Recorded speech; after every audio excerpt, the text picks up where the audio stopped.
I'm Ashley. And I'm Brooke. And you're here with us on A Teachers Who Talk Crime podcast.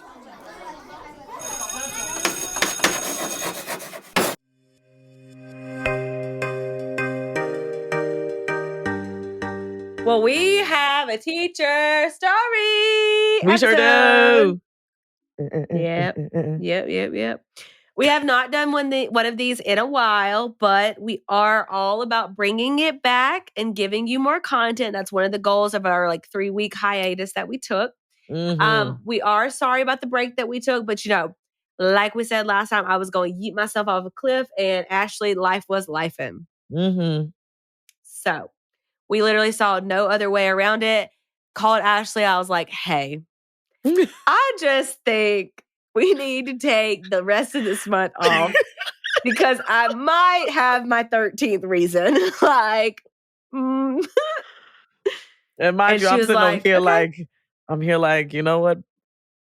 Brooke didn't text me that we gonna record today. I'm gonna just go to bed. I was like, mind you, it's been like my episode for weeks, and I just cannot, where I am right now, I cannot sit down to research a case. It just takes hours. And I just need to prioritize some things and get myself on a schedule so I can get back into that. And yeah, it's coming though. It's coming though, y'all. It's coming. It is. She's gonna be back. Yeah.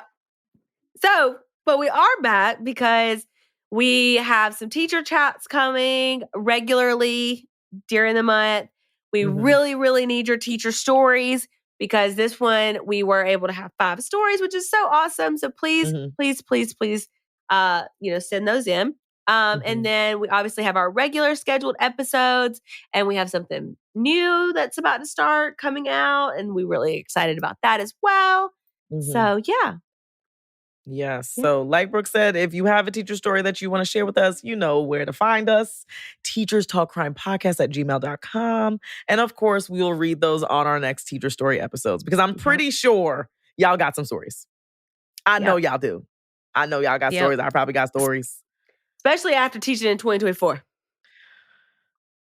And the stories are probably so unbelievable. So again, it doesn't have to be a good story. It could be good, bad, ugly. Look, if you don't want us to say your name, where you work, just let us know. We won't disclose that information. We are not snitches over here at Teachers Talk Crime, okay? So this is all up to you guys and how you want to tell your story. So we love hearing from you guys. So just make sure you sign up so we have them because we want to know that we're not alone. Right. And I mean, I will even make you feel better. And I will start with a story that literally happened today. Today. When it happened, it was, I kid you not, my 13th reason. I've said that twice in one podcast. But I kid you not, it was the moment I had decided my car was going to go over the side of a cliff. I was done. Okay. So today, it was just, I had been deciding that I was going to come to work, finish out my contract. I was going to do my own thing, just make it through the next 18 days, right? Monday and Tuesday went great. I did just that. Came home, had more energy for my husband, my house, my chores, my gym, all the things. So I was like, yes, this is great. Minding my own business. I'm not giving work all of my energy. Wonderful. Well, today is Wednesday, and I guess I looked a little too comfortable, oh, she's doing a little too good. Let's just pop her bubble. And I have a class this year, and when I describe it as that class, and that's really all I have to say because teachers just get it, it's that class. And I want to preference that I have begged administration this year to come into this class, to help me with this class, to give me resources for this class, to pop into this class, to pull kids out of this class. I have begged. Not one person has shown up all year. Okay, let me just say that, right? So I'm going to lunch. Something happens. We have a bunch of adults in our building that want to act like children, whatever, blah, blah, blah. And then I get back and it's this class. And I'm trying to teach. And I have decided I'm just going to be calm. And if they don't listen, whatever. So all of a sudden, they're all going at it. Can't get them to calm down. I'm not going to yell. It's just not worth yelling. So one of the kids is like, yeah, I'll leave. Yeah, I'll leave. I went, you know what? I'll do you one better and I'll leave. I grab my phone, grab my sweet tea, and I walk out of the classroom.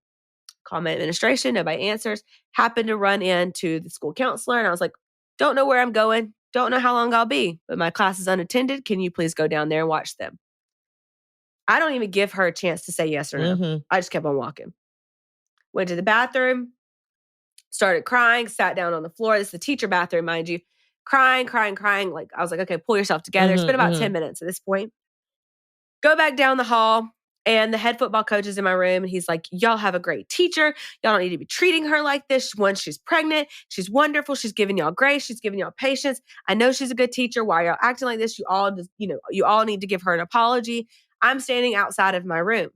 He comes out. He's like, I got you. Don't worry. Like, you can always come to me. You can always email me. Like, I will, like, half of the kids in there are his football players. And he's like, I got you. And I was like, I was fine. I wasn't crying anymore. Well, then I started like to open my mouth and the tears just kept coming out.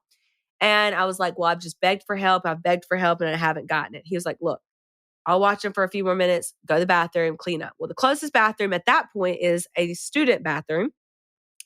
It's a female student bathroom. So I go in the stall, crying against the door of the stall. I know that there's kids in there. I can hear them because it's lunchtime. I know they're coming down the hall, but I'm going to dry myself up before like I open up this stall. And right as I'm dabbing my tears, a mother freaking corn dog flies over the stall, hits me in the head, and bounces off of my head into the toilet. And that was it. I lost it. I lost all hope for the rest of the day. I lost every ounce of patience and goodwill and good character and good nurture that was in my body. The corn dog was my 13th reason.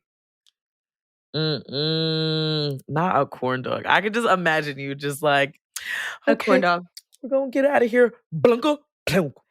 Like, plunk. Yep. Yeah. Wow. Yep. Uh-huh. Yep. So I literally called James and I'm like, a corn dog just hit me in the bathroom stall. I'm going to come home. I'm quitting, blah, blah, blah. And him being the supportive husband that he is, he doesn't even have time to like ask me to run that back.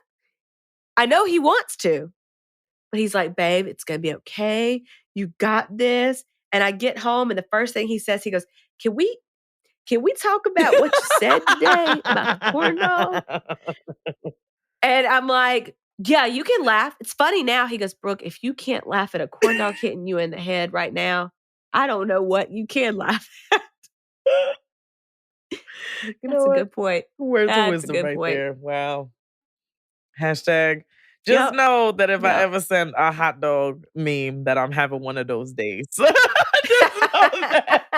You're having like you don't even have to say you're having a corn dog over the bathroom stall. If I ever send you a hot dog in the toilet, just know it's not a good day. It's not a good day. It's not a good day. It's one of those. Yeah, it's not. Oh it's man, not. That's horrible. No, I'm sorry that happened to you. I mean, I really wish you would have left in the moment because it kind of is. It's kind of funny when you think about it. It's like just of all things.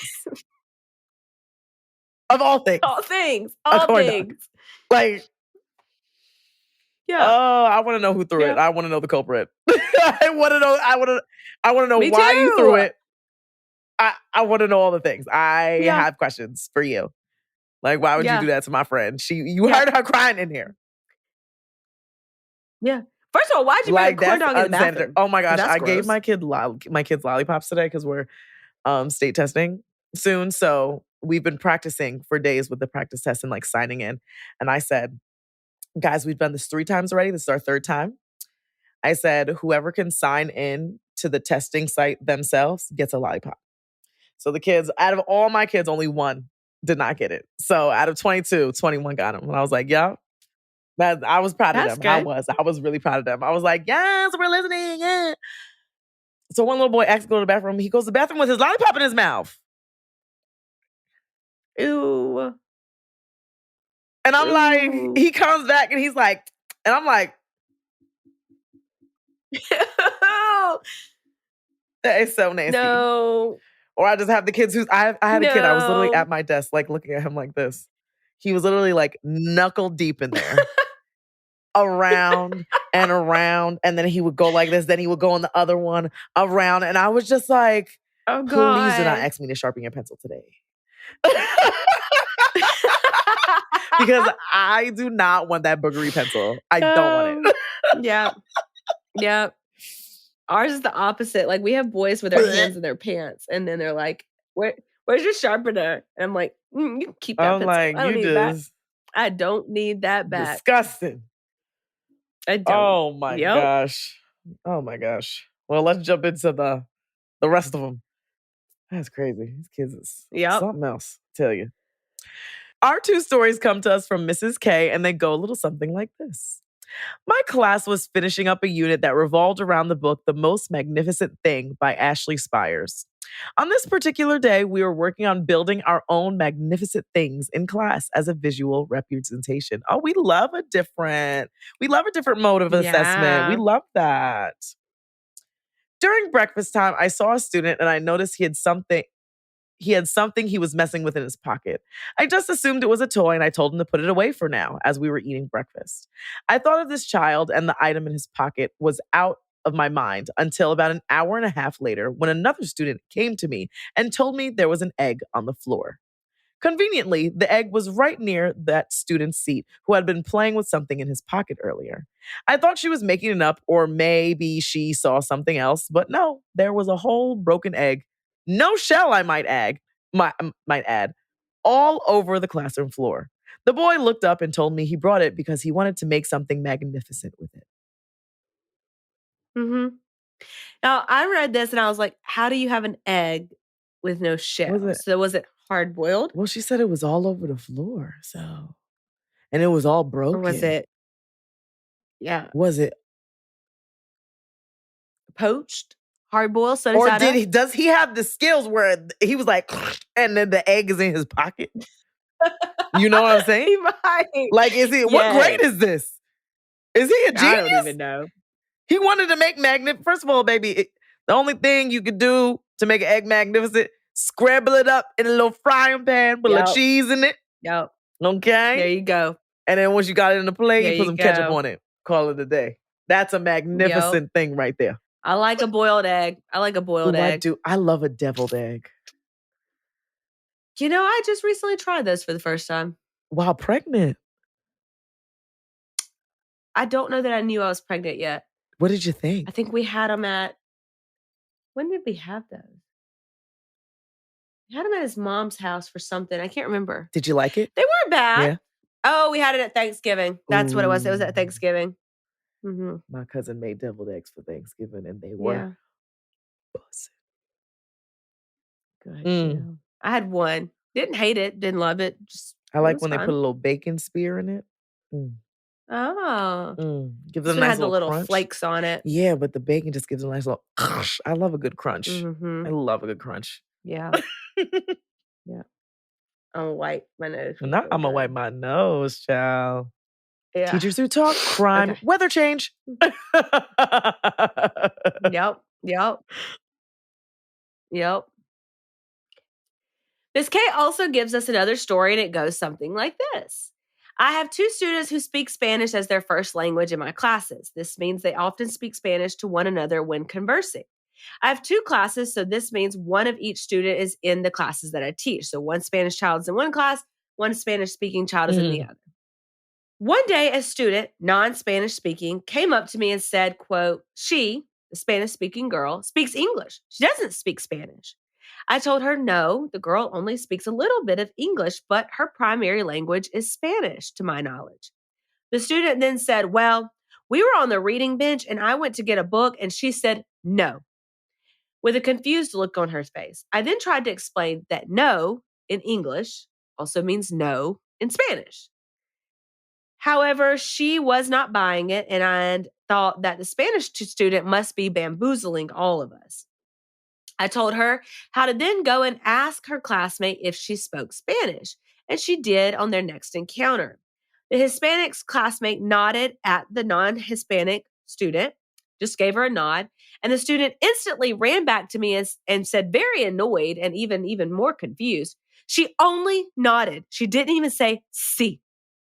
Therefore, there was and is no convincing this student that the Hispanic child, in fact, only spoke Spanish. Wow. I need to know what grade this is. Because it's so matter. It has to be, I know. assuming like it has to be a younger grade because they're so matter of fact. And like my third graders are so matter of fact right now. Like if I say something, they'll be like, well, no. Like, oh, for example, today, taking off my glasses as one does, and I clean them. So as you know, I look like a completely I wouldn't say completely different person, but I look different without my glasses. So one of my students come up to me and they're like, Miss Brandt, you kind of look, what she said, frightening without your glasses. That's what she said to me, that I look frightening without my glasses. When I was, early was like, maybe I should get contacts from the summer. Newsflash, not getting them anymore. But anyway, tells me I'm frightening. I'm like, okay, cool. I was like, oh my God, thank you so much. She was like, it's not a compliment. Like, I was, all right then. And I was like, you're so matter of fact, you can't sense the sarcasm in my voice of that. Thank you so much. Because I do that a lot. Thank you. I'll be like, oh my gosh, everybody should stop talking. Thank you so much. Like that's my classroom management. That's how I do it. Oh my God, I wish no one was talking right now. Thank you so much. Like, thank you so much. Like, that's my thing. They know like, oh, Ms. Brain not playing. Like, thank you so much. And she was like, no, it wasn't a compliment. And I'm just like, yeah. So now I'm frightening without my glasses. I'm never taking them off again. Thank you so much. Yeah. Wow. Yep. Like, but Casey's like that. Casey's 5, my niece, and we were like playing or whatever. And like, first of all, I'm playing with you and you're telling me what to say. So when I go off script, I went off script the other day, and Casey was like, but that's not real. I'm like, but I thought we were playing. She goes, yeah, but that's not real. Girl, we are on the floor playing with Barbies, and you want to tell me this Barbie not real? Something's not real. This whole storyline you're setting up for her, not real. She has no brain. Yeah. I tried to go off script one time. And how are you telling me what to do? Where's the script at? How am I supposed to know what to say? Where's the script if it's in your brain? Casey Ray. Yeah, I know. Sassy. Oh my goodness. I can't. Our next story comes from a longtime OG fan of the podcast, Michelle.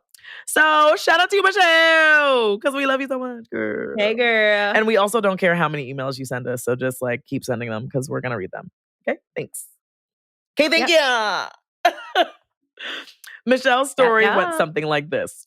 I decided to become an educator late in life. I first owned my own business in my 20s and later went on to acquire 6 college degrees. Girl, I read that too and I was like, what? Child, I got 2. And I got 2. I got 2 and I kind of want to give one back. I'm not even... I want to return one to sender, okay? Yep. Oh, wow. 6. Michelle got 6. Wow, girl. 6 degrees, including a master's in curriculum and instruction. Wow. If I was to ever go back, I would probably go back for that. But I won't. Unless it's free 99. It won't be. It won't. Anyone sponsor me? Huh? Okay. No? Go. I guess you can say I've been an overachiever my entire life, so to speak. Either that or just never could decide on what I wanted to be when I grow up. Okay, I understand that. Girl, I still don't know what I want to be when I grow up. Same.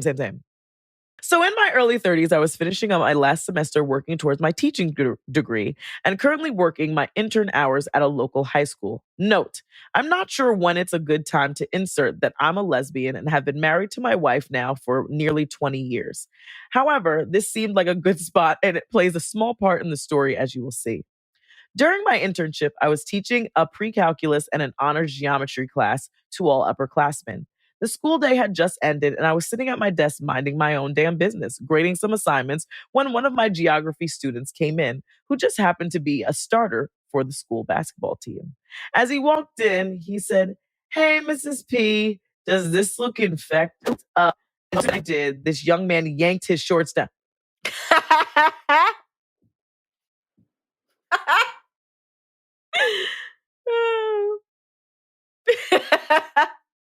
Why would he do that?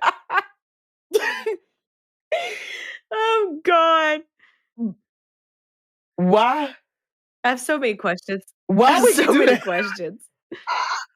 I would have. That is the day that I would have been like, a resignation. Yep.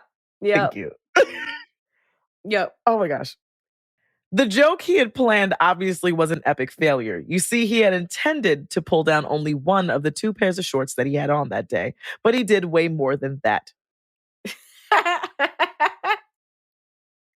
First of all, why was that a joke? Note. But why was it a joke to do that in the first place? Even if... Like, that's so inappropriate. You do that with your little friends. Yeah. You don't do that with an educator. Yeah. Something that you're supposed to respect. It's not hee-hee-ha No. funny. I would have wrote you up. Whether each happened, whether the joke itself or the epic failure joke, I would have written both of those up. Yep. Both write-ups. I don't care. Why do you feel comfortable doing this with me? Move away from me. Get away from me. I got things to do. Get out of my class with that foolishness.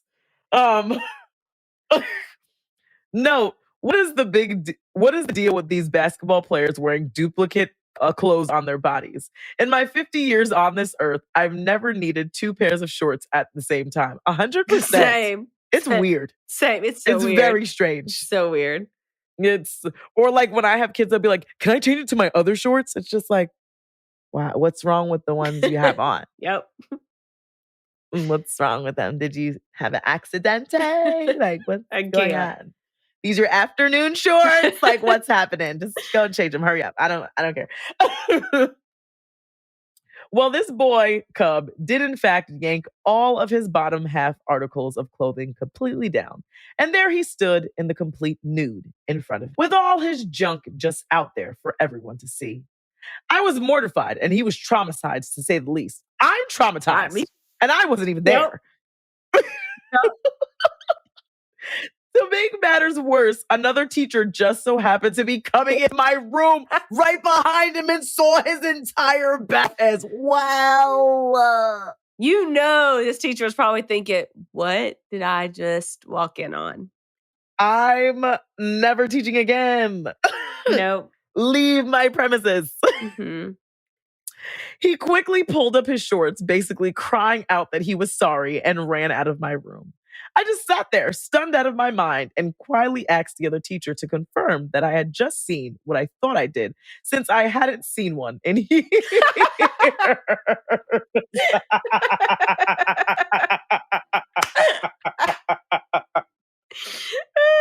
They haven't changed, baby. They haven't changed. Oh, that was good. That was good. That was good. Oh, that was good. As I've heard on your podcast, the math just not be mathin'.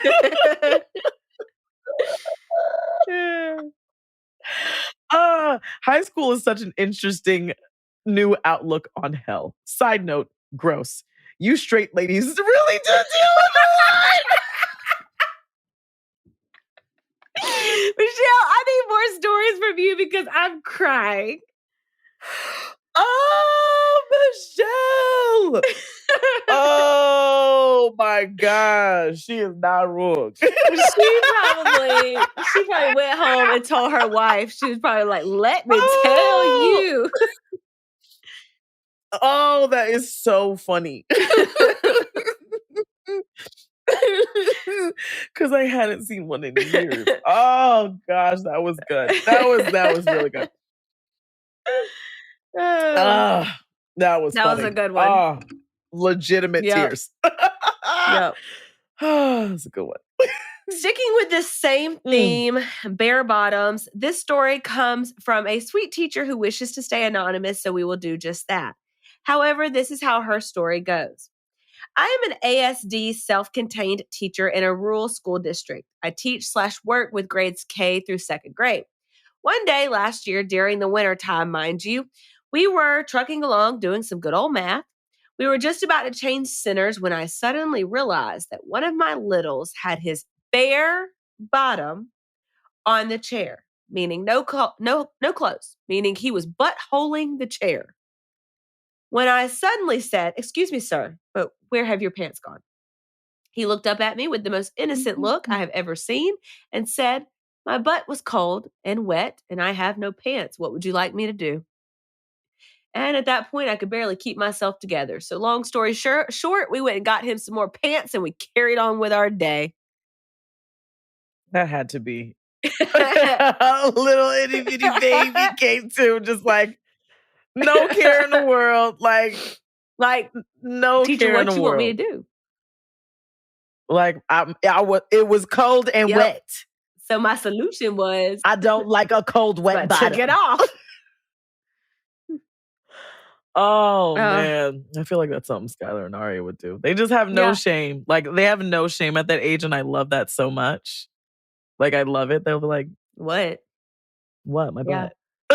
Just my butt. Like, the girls will probably say that. Like, everybody has a butt. Sure. Even though every time I say butt, they're like, that's a potty word. I'm like, if that's what you think is a potty word, I'm doing something right with motherhood. Because there are way worse words that mommy uses. Okay. Oh, wow. That was good. Dang. All these booty things. It's funny. Oh, Michelle really just took me out, though. We could have stopped at Michelle's story. Oh, that was so funny. That should have been the last story. It's funny. Yeah. That was funny. That was a good one. Well, this episode has definitely highlighted the things teachers see and hear while working in this profession. So for our last story, we'll be reading one from Nicole, and it goes something like this. A few years ago, when I worked at a nonprofit education center, my supervisor stayed late to help a student who was about 8 or 9 years old at the time. And it was worth also noting that this child was very socially mature for her age and peers around her. When the young girl was getting distracted, my supervisor tapped her kindly on the shoulder and said, "Pay attention, woman." The student instantly replied without missing a beat, "I am not a woman. I haven't gotten my period yet." Fortunately, only a few teachers have heard what she said, and it did not reach the other students around. But I'm not sure it would have even mattered had they heard it. We just probably would have had to answer a few unwanted questions. Again, like the matter of factness. Like, nope, not a woman. Sorry. I'm telling you, so literal. Literal. Like, nope. What do you mean? Nope. And here's why. Oh, gosh. Mm-mm-mm. Well, that is all the stories that we have for today. We are really happy that we are back making this kind of content for you. And we love, telling you our stories about, being hit in the head with a corn dog, and also telling your stories. So please send them to us, send them to our email. It is way more organized over there in the email world than it is our social media world. So we have a folder, and so it just makes it a lot easier when we see an email and you subject line it teacher story. We put it in that folder, keeps everything nice and organized. But we would love to keep this up and do more of these, but you have to come through as well. We will keep you anonymous. Send us your story, like good, bad, ugly. Send them. Yep. Everything. Yep. So that is all we have for our teacher story episode. But as always, they'll dismiss you. We do. So we will see you next time. Bye. Bye.